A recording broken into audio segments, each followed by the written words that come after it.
তো আজকে আমরা দেখব কিভাবে AWS একটি ওয়ার্ডপ্রেস ওয়েবসাইট হোস্ট করা যায়।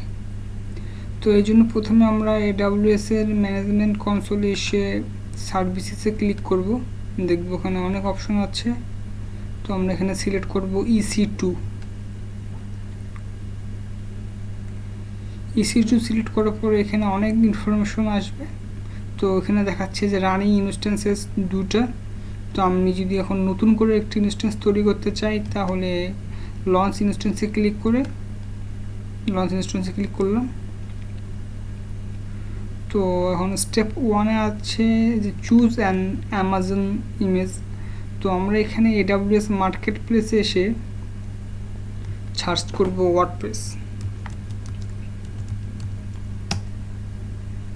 তো প্রথমে যেটা আমরা পাবো সেটা হচ্ছে ওয়ার্ডপ্রেস সার্টিফাইড ভিয়েতনামিয়ান অটোমেটিক, এটা ফ্রি টায়ার অ্যাভেলেবল।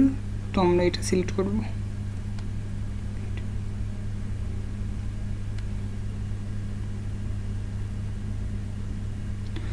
তো এখানে বেশ কিছু ইনফরমেশন দিবে। তো আমরা যেহেতু ফ্রি টায়ার ব্যবহার করছি তো আপাতত প্রাইসের কোনো কিছু আমাদের প্রয়োজন নেই। এরপর স্টেপ 2-তে আমরা ইনস্ট্যান্স টাইপ সিলেক্ট করব। তো আমরা যেহেতু ফ্রি টায়ার ব্যবহার করব তো T2 মাইক্রোর আমরা সিলেক্ট করব, কারণ T2 মাইক্রোতে একমাত্র ফ্রি টায়ার অ্যাভেলেবেল। তো এরপরে আমরা নেক্সটে কনফিগারেশনে ক্লিক করব। তো স্টেপ 3-তে যা আছে ডিফল্ট, তো আমরা তাই থাকবে, আমরা কোনো পরিবর্তন করব না। এখন স্টোরেজে আমরা রুট ভলিউম ডিফল্টে 10 GB দেওয়া আছে, তো এটা এখন এনাফ। তো আমাদের নতুন কোনো ভলিউম অ্যাড করার দরকার নেই। তো অ্যাড ট্যাগে যে আমরা এখন একটা ট্যাগ দিতে পারি, লাইক নেম দিলাম, আর ভ্যালু দিতে পারি আমরা ওয়ার্ডপ্রেস টেস্ট যেহেতু ব্যবহার করতেছি ওয়ার্ডপ্রেস টেস্ট দিলাম। তো আমরা কনফিগারেশনের সিকিউরিটি গ্রুপে এখানে যা আছে তাই থাকবে, আমরা নতুন কোনো কিছু দরকার নেই। HTTPS আছে, আমরা চাইলে এখানে কাস্টম না দিয়ে এনি হোয়ার দিতে পারি, তাহলে ওয়ার্ল্ডের যে কোনো জায়গা থেকে আমাদের এই সার্ভারটা অ্যাক্সেস করা যাবে। তো এখন রিভিউ লঞ্চে ক্লিক করলে একটা আমাদেরকে সামারি দেখাবে। তো সব ঠিক থাকলে আমরা লঞ্চে ক্লিক করব। তো এখানে একটা কি পেয়ার আমাদেরকে তৈরি করে নিতে হবে, যেহেতু আগে থেকে তৈরি করা নাই। আমরা আরেকটা তৈরি করি, ক্রিয়েট নিউ দিয়ে নাম দেই ওয়ার্ডপ্রেস। তো এখানে একটা জিনিস মনে রাখতে হবে যে একবার কি পেয়ার তৈরি হয়ে গেলে এটা নেক্সট টাইম আর ডাউনলোড করা যাবে না, ফার্স্ট টাইমই ডাউনলোড করে সেভ জায়গায় রেখে দিতে হবে। তো এখানে একটা ইরর দেখাচ্ছে আমাদেরকে, এখানে বলছে কি পেয়ার ওয়ার্ডপ্রেস অলরেডি এক্সিস্ট। আচ্ছা, ওয়ার্ডপ্রেস আমরা 1 দিলাম। এখন যদি আমরা ডাউনলোড করি তো তৈরি হয়ে যাওয়ার পর অটোমেটিক সেভ হয়ে যাবে পিসিতে। তো আমরা সেভ করলাম, তারপর লঞ্চ ইনস্ট্যান্সে ক্লিক করলাম।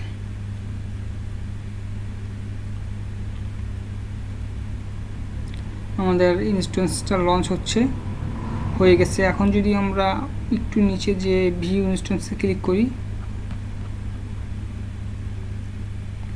তো এই যে আমাদের ওয়ার্ডপ্রেস টেস্ট দেখতে পারবো যে স্টেট এখনও পেন্ডিং দেখাচ্ছে। একটু অপেক্ষা করতে হবে 1-2 মিনিট, এর মধ্যে রানিং হয়ে গেছে। তো এখন আমাদের ইনস্ট্যান্স স্টেট রানিং, বাট এখানে সিকিউরিটি চেক এখনও যে 2/2 পাস্ট হয়নি। যতক্ষণ পর্যন্ত সিকিউরিটি পাস্ট না হবে আমরা এখনও পুরোপুরি সার্ভার ইনস্ট্যান্সটা ব্যবহার করতে পারবো না। তো এখন আমরা দেখতে পাচ্ছি যে সিকিউরিটি চেক দুটোই পাস্ট। তো এখন যদি আমরা ইনস্ট্যান্স আইডির উপরে ক্লিক করি তো দেখতে পারবো যে আমাদের অনেক ইনফরমেশন দেখাচ্ছে, আর এখানে আমাদের পাবলিক IPv4 অ্যাড্রেসটা দেওয়া আছে। তো এখানে ক্লিক করে যদি আমরা অন্য একটা ব্রাউজারে গিয়ে পেস্ট করে দেখি আমাদের ওয়ার্ডপ্রেস সার্ভার ওয়েবসাইট আপনারা রানিং।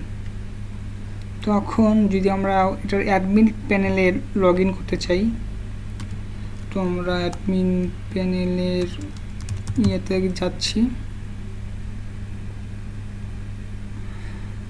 তো এখানে আমরা এটার লগ ইন ইনফরমেশন খুঁজে পেতে হলে আমাদেরকে যেতে হবে ইনস্ট্যান্স, যেটা আমাদের রানিং চলছে সেটাতে ইনস্ট্যান্স আইডির উপরে রাইট ক্লিক করে যেতে হবে হচ্ছে ইনস্ট্যান্স সিস্টেম লক, ইনস্ট্যান্স সেটিংয়ে যেয়ে সিস্টেম লক।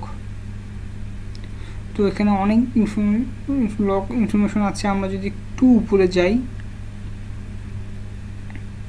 একটু উপরে গেলে এখানে আমরা দেখতে পারবো যে আমাদের ডিফল্ট অটো জেনারেট পাসওয়ার্ড আর ইউজার আছে। এখানে হচ্ছে ইউজার নেম হচ্ছে ইউজার, আর এটা হচ্ছে আমাদের পাসওয়ার্ড। তো এটাকে আমি কপি করলাম, কপি করার পরে ব্রাউজারে গিয়ে আমি নাম দিলাম ইউজার আর পাসওয়ার্ড দিলাম, লগ ইন করলাম।